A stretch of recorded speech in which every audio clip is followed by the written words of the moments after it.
पत्नी के जूते धोने वाले गरीब पति के सामने क्यों घुटने टेके शहर के सबसे अमीर आदमी ने? आखिर क्यों बड़े बड़े बिजनेसमैन से 1 साल के अपॉइंटमेंट के बाद मिलने वाला इंसान घूमता फिरता है फुटपाथ पर? ऐसे ही पूरी दुनिया इस कहानी की दीवानी नहीं है। जिस कहानी को लोग पैसे खर्च करके भी सुनना चाहते हैं, आज वही कहानी आपको मिल रही है फ्री में सुनने के लिए। इससे पहले कि ये वीडियो कहीं गायब हो जाए, नीचे दिए गए इंस्टॉल लिंक पर क्लिक करके पॉकेट FM डाउनलोड कर सुनिए ये पूरी कहानी, या बने रहिए हमारे साथ। आज रात जिस होटल में अहान की बीवी शनाया गई है अपने क्लाइंट के साथ, उसी होटल में अहान को भेजेंगे तो आएगा मजा। अहान जीजाजी के पैरों तले जमीन खिसक जाएगी अपनी ही बीवी को किसी और के साथ देखकर।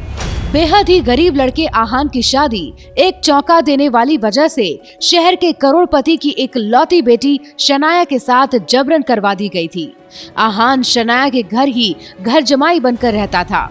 शनाया अहान को बिल्कुल पसंद नहीं करती थी और न ही वो घर के बाहर उसे अपना पति मानती थी, बल्कि वो हमेशा अहान के साथ नौकरों की तरह बिहेव करती थी। एक दिन शनाया अहान पर भड़क पड़ी। अहान, मेरे शूज वॉश करवा कर लाना था, उसका क्या हुआ? अहान शनाया को पलटकर कभी जवाब नहीं दे सकता था और उसकी वजह थी अहान की जिंदगी से जुड़ी ऐसी वजह जिसे आप आगे जान जाएंगे। अहान ने आंखें झुकाते हुए बोला, सो सॉरी शनाया, मैं भूल गया था। ये बात शनाया को जरा भी पसंद नहीं और उसने गुस्से में अपने जूते उठाकर अहान के मुंह पर दे मारा और कहा, लेकर जाओ ये जूते और आधे घंटे में वॉश करवा कर लाओ, क्योंकि मुझे यही पहनने हैं। और अगर आधे घंटे से जरा भी लेट हुए ना, तो तुम जानते हो शर्त के मुताबिक मैं तुमसे डिवोर्स ले सकती हूँ। ये बात सुनकर अहान और ज्यादा आदुर हो जाता है और भागते हुए शनाया के जूते वॉश करवाने ले जाता है।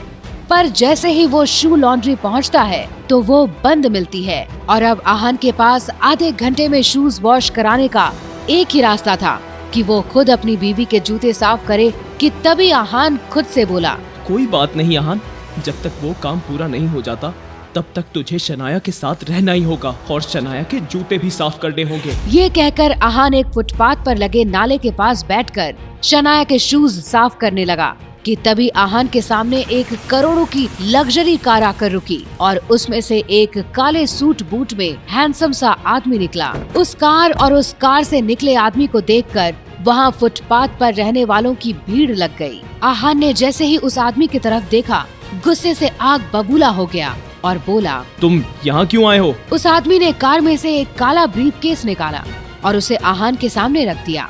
वहाँ खड़े लोगों की भीड़ बढ़ने लगी और जैसे ही अहान ने वो ब्रीफकेस खोला तो उसे अपनी आंखों पर विश्वास नहीं हुआ। वहाँ खड़े सभी लोग बहुत चक्के रह गए। पर तभी अहान और ज्यादा गुस्से में आ गया और बोला, अभी के अभी इसे यहाँ से उठाकर ले जाओ, वरना मैं तुम्हारा खून कर दूंगा।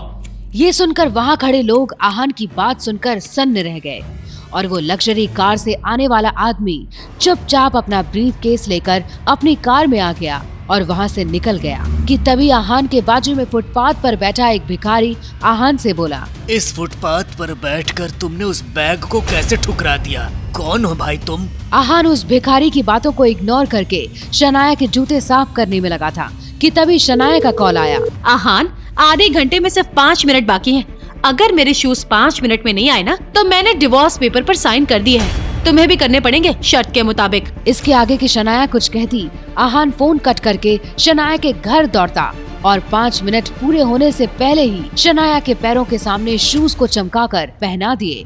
और तभी शनाया बोली, आज तो बच गए अहान, लेकिन जल्दी मैं तुमसे डिवोर्स लूंगी। ये कहकर शनाया बन ठन के किसी पार्टी के लिए निकल गई। कि तभी शनाया की कजन और अहान की साली शगुन बोली, जीजाजी, पूरे घर का पोछा लगाने के बाद तुम्हें एक शॉप पर जाकर मेरा कुछ सामान लाना है। और हाँ, वो शॉप वाला कुछ पैसे भी देगा, एक भी पैसा गायब नहीं होना चाहिए। शगुन की इस बात पर अहान ने उसे घूर कर देखा और शगुन ने ताना मारते हुए कहा, औकात नौकर की भी नहीं रखते और तेवर तो देखो, चुपचाप जाओ और जो कहा है वो करो। अहान के पास शगुन के काम को करने के अलावा और कोई रास्ता नहीं था, इसलिए वो घर का पोछा लाकर शगुन के काम से चला गया। कि तभी शगुन ने अपनी कजन शौर्या को घर बुलाया और शगुन ने शौर्या से कहा, शौर्य, क्यों ना आज हम अहान की आंखें खोल दें? शौर्या को शगुन की बातें समझ नहीं आई, इसलिए शौर्या ने पूछा। तुम्हारा क्या मतलब है शगुन? इसके बाद शगुन शौर्या से बोली, देखो शौर्य, शनाया आज अपने क्लाइंट के साथ होटल में है और ये वही क्लाइंट है जिसके पास इस पूरे शहर को खरीदने के पैसे हैं। क्यों ना हम शनाया को रंगे हाथों पकड़वा दें?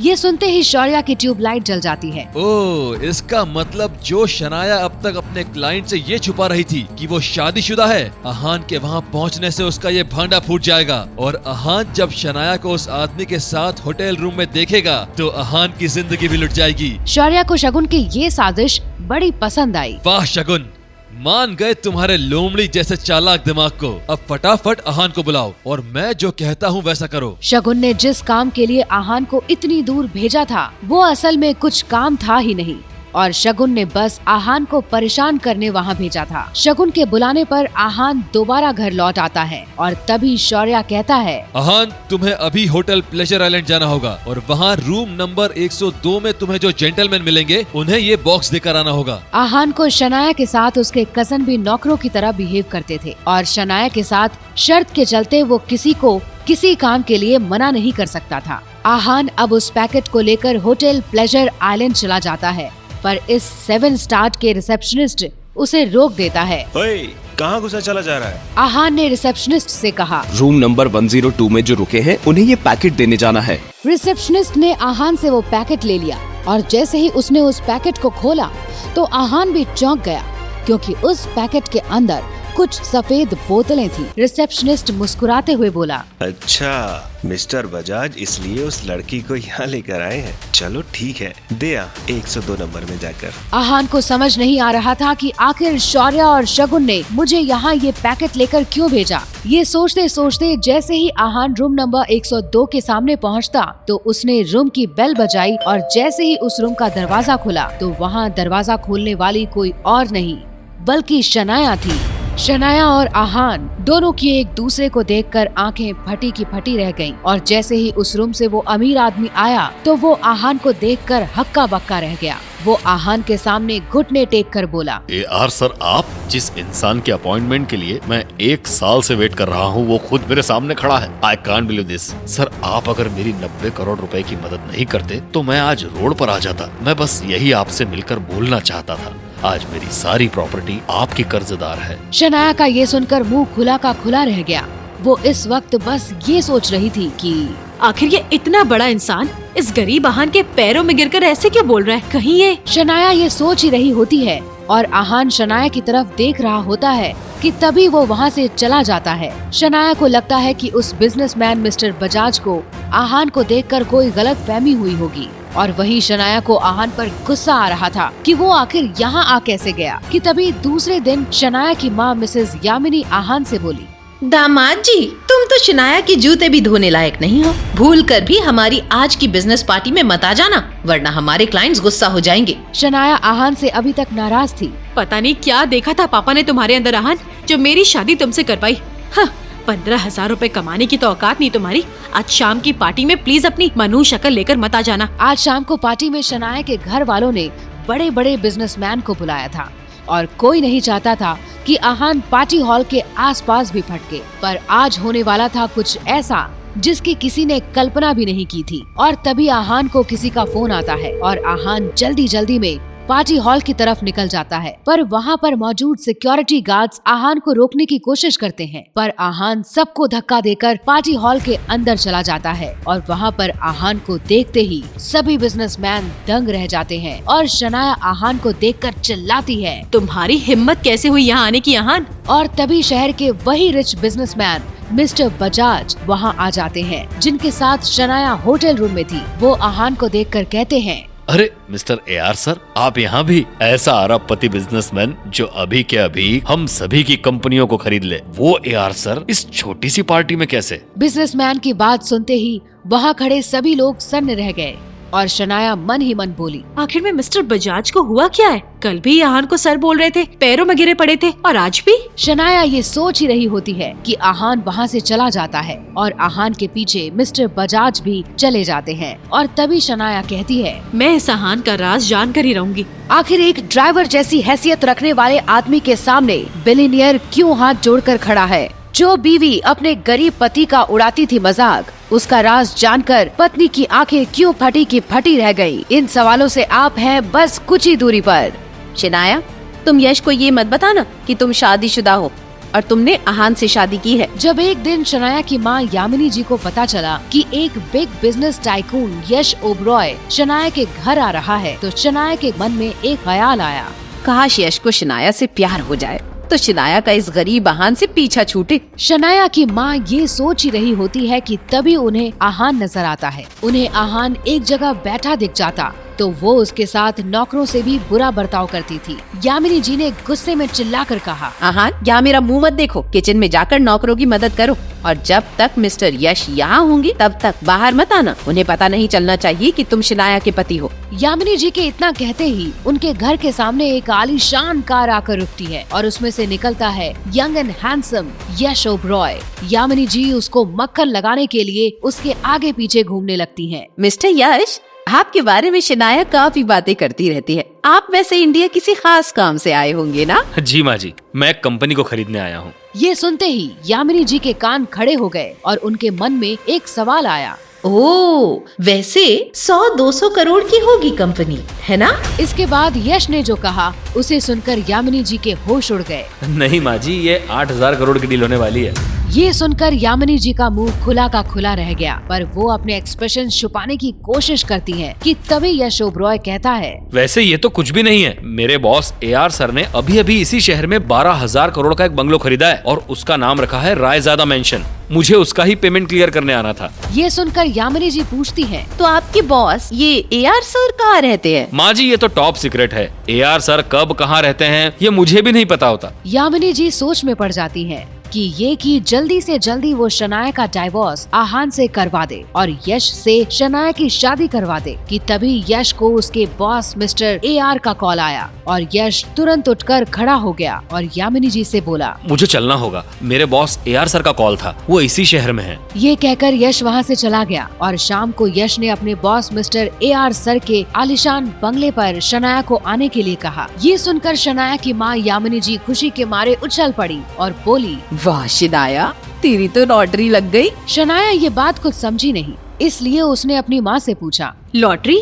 कैसी लॉटरी माँ? देख, मैंने नोटिस किया है कि ये AR साहब का नौकर जो करोड़ों रुपए कमाता है वो तुझे पसंद करता है और अगर गलती से AR सर की नजर तुझ जैसी खूबसूरत लड़की पर पड़ गई तो तेरी तो किस्मत चमक जाएगी शनाया। अपनी माँ यामिनी जी की बात अब शनाया के समझ में आ रही थी और उसी हिसाब से शनाया शाम की तैयारी कर रही थी, पर एक प्रॉब्लम थी। शनाया ने अपनी माँ यामिनी जी से कहा, मम्मी, एक प्रॉब्लम आ गई है। ड्राइवर के घर कोई बीमार है, इसलिए वो छुट्टी पर गया है। अब हमें मिस्टर AR के बंगले पर कौन ले जाएगा? यामिनी जी ने कुछ देर सोचा और कहा, तेरा फटीचर पति। पर माँ, आहान को अगर पता चला कि हम वहाँ क्यों जा रहे हैं तो बात बिगड़ न जाए। इस पर यामिनी जी ने कहा, अरे हम आहान को उनके बंगले के बाहर छोड़ देंगे, ड्राइवर की तरह। शनाया को अपनी माँ का ये प्लान सही लगा और उसने आहान को ड्राइवर बनाकर साथ ले जाने के लिए हाँ बोल दिया। और शाम को जब आहान घर का बचा कुचा खाना खाने बैठ ही रहा था कि तभी यामिनी जी ने कहा, आहान, ये खाना छोड़ो और पहले शनाया और मुझे कहीं जाना है, वहाँ लेकर चलो। आहान घर जमाई बनकर ये जिल्लत सिर्फ एक वजह से सहन कर रहा था और वो वजह जब आपको आगे पता चल जाएगी तो आप भी सहम उठेंगे। शनाया और यामिनी जी घूर कर आहान को देख रहे थे कि तभी शनाया ने कहा, आहान, तुम हमारे ड्राइवर बनकर जा रहे हो, इसलिए ड्राइवर की यूनिफॉर्म पहन लेना। ये सुनते ही आहान को जैसे धक्का सा लगा। वो उदास मन से शनाया की तरफ देखे जा रहा था कि तभी यामिनी जी ने कहा, अब घूरता रहेगा क्या? जा और ड्राइवर की यूनिफॉर्म पहनकर जल्दी से आ जा। आहान को ड्राइवर की ड्रेस पहनाकर आज शनाया और यामिनी जी कितनी बड़ी गलती कर रहे थे इसका उन्हें अंदाजा नहीं था। और जैसा यामिनी जी और शनाया ने कहा था, आहान चुपचाप ड्राइवर की ड्रेस पहनकर आ गया और कार की ड्राइवर सीट पर बैठ गया। और जैसे ही यामिनी जी और शनाया कार में आकर बैठी, यामिनी जी बोली, ड्राइवर गाड़ी चलाओ और रायजादा मेंशन चलो। आहान ने जैसे ये सुना तो आहान को जोर का ठसका लगा। यामिनी जी आहान को देखकर मुंह बनाकर बोली, उफ, तुम अभी के अभी मास्क पहनो। आहान ने तुरंत अपने चेहरे पर मास्क पहन लिया और कार रायजादा मेंशन की तरफ लेकर चल दिया। और जैसे ही आहान कार लेकर रायजादा मेंशन पहुंचा तो यामिनी जी और शनाया उनके घर के सामने की टाइट सिक्योरिटी देखकर हैरान रह गयी। और तभी यामिनी जी बोली, वाओ शनाया, ऐसी सिक्योरिटी तो किसी फिल्म स्टार के घर के बाहर होती है। बस मिस्टर AR सर तुझ पर एक नजर डाल ले, मेरी भगवान से यही प्रार्थना है। आहान ने ये सब सुन लिया था और वो ऐसे नाटक कर रहा था कि जैसे उसने सुना नहीं था कि तभी वहाँ की सिक्योरिटी ने आहान का मास्क निकालने को बोला तो आहान ने अपना मुंह छुपाते हुए कहा, सॉरी मुझे बीमारी है, मास्क उतारूंगा तो बीमारी आपको भी लग जाएगी। बीमारी का सुनकर सिक्योरिटी ने आहान को छोड़ दिया और रायजादा मेंशन के अंदर कॉल करके यामिनी जी और शनाया का बताया और उनकी कार को पार्किंग में जाने की परमिशन दी। शनाया और यामिनी जी ने आहान को वहीं रुकने का बोलकर रायजादा मेंशन के अंदर चली गई और जैसे उन्होंने AR साहब के बंगलों को अंदर से देखा तो हक्का बक्का रह गई और तभी उन्हें यश दिखाई दिया जिसने मुस्कुराते हुए कहा, हाय सॉरी AR सर यहीं पर हैं, पर उनका अभी फोन आया है कि वो पार्किंग एरिया में है। ये सुनते ही यामिनी जी और शनाया ने आश्चर्य से एक दूसरे को देखा कि तभी यश ने उन्हें पार्किंग एरिया में जाने के लिए कहा और जैसे ही सब पार्किंग एरिया में पहुँचे तो यश आहान को ड्राइवर की यूनिफॉर्म में देखकर सन्न रह गया और बोला, अरे आप इस ड्राइवर की यूनिफॉर्म में क्या कर रहे हैं और यहाँ क्यों खड़े हैं? तभी यश को यामिनी जी और शनाया पर शक हुआ और यश अपने घुटनों पर आ गया और बोला, आई एम सो सॉरी, इन बेवकूफों को पता ही नहीं इन्होंने किसे ड्राइवर बना के रखा है। आखिर यश आहान से ऐसे बात क्यों कर रहा था? क्या आहान ही है यश का बॉस? AR सर क्या था उस ब्रीफ केस में जिसे आहान ने लेने से मना कर दिया? और ऐसी कौन सी शर्त है जिसके कारण आहान और शनाया एक दूसरे को तलाक नहीं दे सकते? इन सब सवालों के जवाब जानने के लिए पॉकेट FM डाउनलोड करके सुनिए टीवी सीरियल्स को भी पीछे छोड़ चुकी एक कहानी सीक्रेट अमीरजादा, या सुनिए इस कहानी को एक दूसरे एंगल से। दूर हटो मुझसे, तुझे शर्म नहीं आती रोज एक शादीशुदा मर्द का पीछा करते हुए? आखिर चाहती क्या हो मुझसे? मैं तो तुम्हें ही चाहती हूँ आहान डियर। मैंने कितनी बार कहा है तुम अपनी उस नक्शड़ी बीवी और सास को छोड़ क्यों नहीं देते? पर चलो कोई ना, घबराओ मत, अभी उस बात को थोड़ा टाइम है। बस मेरी एक बात मान लो तो मैं यहाँ से चली जाऊंगी। कौन सी बात? उस लड़की ने एक गिफ्ट बॉक्स आहान के आगे कर दिया। अगर तुम ये गिफ्ट बॉक्स एक्सेप्ट कर लोगे तो मैं तुम्हारा रास्ता छोड़ दूंगी। उस लड़की से पीछा छुड़ाने के लिए आहान ने वो गिफ्ट बॉक्स एक्सेप्ट कर लिया और घर की ओर चल पड़ा। दरअसल आहान एक फटे हाल और मजबूर घर जमाई था। 3 साल पहले उसकी जबरदस्ती शादी शहर की एक रईस और बिगड़ैल लड़की शनाया से हो गई थी।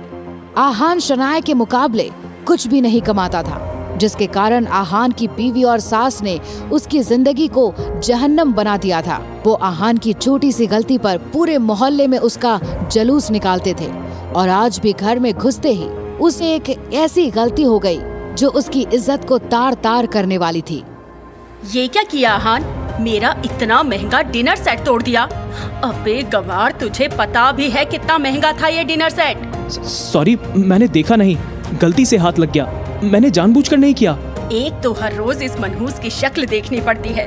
पता नहीं कैसे मेरे पति को ये जाहिल गंवार इंसान पसंद आ गया और मेरी प्यारी सी बिटिया की शादी इस लंगूर से करवा दी। मुझे माफ कर दीजिए माँ जी, मैं आपके लिए नया डिनर सेट ले आऊंगा। अबे गवार, तू कहाँ से लाएगा इतना महंगा डिनर सेट? तेरे पास पैसे हैं? भिखारी कहीं का। आहान की सास एक मामूली सी प्लेट के आहान को जलील कर रही थी कि आग में घी का काम करते हुए आहान की साली शगुन भी बीच में बोल पड़ी। तुम सही बोल रही हो माँ, जीजा जी को कोई एक फूटी कौड़ी तक नहीं देगा। कहाँ से लाएंगे ये इतना महंगा डिनर सेट? लगता है चोरी चकारी भी शुरू कर दी है जीजा जी ने। शगुन की बातों से आहान को बहुत बुरा लगता है, पर वो खून के घूंट पीकर रह जाता है और फौरन अपने कमरे में चला जाता है। तभी उसकी नजर उस गिफ्ट बॉक्स पर पड़ती है जो उस लड़की ने उसे दिया था। आहान फौरन वो बॉक्स खोलता है तो उसमें पूरे 10 लाख रुपए और एक लेटर होता है जिस पर लिखा होता है, यंग मास्टर, तुम जिस दिन मेरी बात मानकर मेरे पास आ जाओगे उस दिन तुम्हें ये लाखों नहीं करोड़ों रुपए हर घंटे मिलेंगे। बस अपनी जिद छोड़ दो। आहान फौरन उस लेटर को फाड़ देता है और उन पैसों में से 1 लाख रुपए निकालकर मार्केट चला जाता है और वहाँ से शानदार इटालियन डिनर सेट लेकर अपनी सास यामिनी को देता है। और उस इटालियन सेट को जब यामिनी और शगुन ने देखा तो उनकी सिट्टी पिट्टी गुम हो गई और उनके माथे पर पसीने की बूंदें आ गईं। आखिर कौन थी वो लड़की और क्यों उसने आहान को दे दिए थे 10 लाख और आहान को वो यंग मास्टर क्यों कह रही थी और उससे कैसे पता कि आहान को किस चीज की जरूरत है? आखिर क्यों आहान अपनी इतनी बेइज्जती होने के बाद भी अपने ससुराल वालों के साथ रह रहा है? क्या कोई राज है जो अब खुलने वाला है? इन सवालों के जवाब जानने के लिए औरों की तरह आपको हजारों रुपए नहीं खर्च करने हैं। बस नीचे दिए लिंक पर क्लिक करके पॉकेट FM डाउनलोड कीजिए और आगे बने रहिए हमारे साथ, क्योंकि हम आपको सुनाएंगे ये कहानी बिल्कुल मुफ्त में। आहान के हाथ में महंगी प्लेट्स देखकर सब वहाँ दंग रह गए। यामिनी बोल पड़ी, अबे भिखमंगे आदमी, तूने सचमुच चोरी चकारी शुरू कर दी है क्या? कहाँ से लाया ये 1 लाख का डिनर सेट? इस घर की इज्जत को मिट्टी में मिलाने की ठान ली है इस करमजले ने। नहीं माँ जी, ये ओरिजिनल सेट नहीं है, ये तो नकली है। मैं इसको स्टोर रूम में रख देता हूँ। इससे पहले कि यामिनी कुछ बोल पाती, आहान वहाँ से निकल गया और उस बेशकीमती डिनर सेट को उसने स्टोर रूम में रख दिया। उसे थोड़ा दुख तो हुआ, लेकिन उस अनजान लड़की के बारे में आहान किसी को नहीं बता सकता था। आहान अपने दोस्त को कुछ बताना चाहता था, लेकिन तभी उसे याद आया कि उसे शनाया के साथ उदयपुर निकलना है। शनाया अकेली न पड़ जाए, इसलिए यामिनी ने आहान को उसके साथ जाने को कह दिया। फ्लाइट ना मिलने के कारण उनको ट्रेन का टिकट बुक करना पड़ा, लेकिन यामिनी ने यहाँ भी आहान को नीचा दिखाने का इंतजाम कर लिया था। वो बोली, शनाया बेटा, ये लो तुम्हारा टिकट, फर्स्ट क्लास सीट है, तुम्हें कोई परेशानी नहीं होगी। फिर उसने आहान की तरफ देखा जो अपने टिकट का इंतजार कर रहा था, लेकिन यामिनी बोल पड़ी, ओ साहबजादे, तुम मेरा मुंह क्या देख रहे हो? ट्रेन में भी तुम जमीन पर ही सोओगे। औकात तो तुम्हारी बैलगाड़ी से भी सफर करने की नहीं है, लेकिन शुक्र मनाओ, हम तुमको ट्रेन में जाने का मौका दे रहे हैं। आहान आग बबूला हो गया, लेकिन वो कुछ बोले बिना ही शनाया के साथ स्टेशन के लिए रवाना हो गया। उदयपुर पहुंचते ही स्टेशन पर उन दोनों को शनाया की बेस्ट फ्रेंड रूपल मिल गई, जो आहान से नफरत करती थी। यार शनाया तो अपने इस नालायक पति को क्यों साथ लेकर आई है? ये भिखमंगा आदमी हर जगह हमारी रेप्यूटेशन की धज्जियां उड़ाएगा। आहान नजरें झुकाए खड़ा था, तभी शनाया बोल पड़ी, बस करना रूपल, इतना भी बुरा नहीं है आहान। आहान के होश उड़ गए। उसे यकीन ही नहीं हो रहा था कि शनाया उसके बारे में कुछ अच्छा भी बोल सकती है, लेकिन अगले ही पल रूपल बोल पड़ी, अबे ओए नकारा आदमी, ये बैग क्या मेरा बाप उठाएगा? चल फटाफट कूली बन जा और हम दोनों के बैग्स उठा करके बाहर ले चल। बाहर पहुंचते ही रूपल ने शनाया की तरफ देखा और बोली, शनाया तुमने कार नहीं रेंट की? चल कोई बात नहीं, अपने इस नालायक पति से कहो कि जल्दी से एक कार किराए पर ले, हमको आज बहुत काम है यार। जब ड्राइवर हमारे पास है तो हम टैक्सी में क्यों घूमेंगे? शनाया ने आहान की तरफ देखा और वो समझ गई कि ये टॉफी तक अफोर्ड ना कर सकने वाला इंसान कार कहाँ से रेंट करेगा। वो बोल पड़ी, अभी के लिए let's book an AC cab Rupal, hotel पहुंच के मैं खुद कार रेंट कर लूंगी, डोंट वरी। रूपल के चेहरे से साफ झलक रहा था कि उसका ईगो हर्ट हो गया था। रूपल और टैक्सी में ये मुमकिन नहीं था, लेकिन अपनी बेस्ट फ्रेंड शनाया का दिल रखने के लिए उसने शनाया की बात मान ली। लेकिन आहान पे तंज कसने का मौका उसने नहीं छोड़ा और वो बोल पड़ी, शनाया यार व्हाट्स रॉन्ग विद यू? ऐसे भिखमंगे आदमी से तुमने शादी की ही क्यों, जो तुझे भाड़े की कार में तक नहीं घुमा सकता? आहान को रूपल एक आंख नहीं सुहा रही थी, लेकिन शनाया को बुरा न लगे इसलिए वो कुछ नहीं बोला। रूपल के स्टेटस और अमीरी के किस्से सुनते हुए वो लोग कब अपनी मंजिल पहुंच गए शनाया को पता ही नहीं चला। वो तीनों इस वक्त उदयपुर के सबसे फेमस लेक पैलेस में थे। ये शहर का सबसे आलिशान और महंगा होटल था। शनाया ने वहाँ के मैनेजर से पोलाइट अंदाज में पूछा, एक्सक्यूज मी, यहाँ कोई प्राइवेट रूम अवेलेबल है क्या? हम ऑनलाइन बुकिंग नहीं करवा पाए, वैसे हम 3 लोग हैं। Good afternoon ma'am, and so sorry ma'am, हमारे पास कोई भी प्राइवेट रूम खाली नहीं और यहाँ तक कि रेस्टोरेंट में टेबल भी नहीं है। शनाया ये सुनकर डिसअपॉइंटेड हो गई, मगर रूपल ने अपना फैसला सुनाते हुए कहा, कोई बात नहीं, फिर भी आ जाएंगे, अभी कहीं और चले जाते हैं। वो तीनों वहाँ से जाने ही वाले थे कि तभी उनके सामने से 3 लड़के गुजरे। उन तीनों लड़कों ने ब्रांडेड आउटफिट्स पहने हुए थे। एकदम से रूपल की नजर उनमें से एक लड़के पर पड़ी और रूपल ने उस लड़के को पुकारते हुए कहा, प्रेम।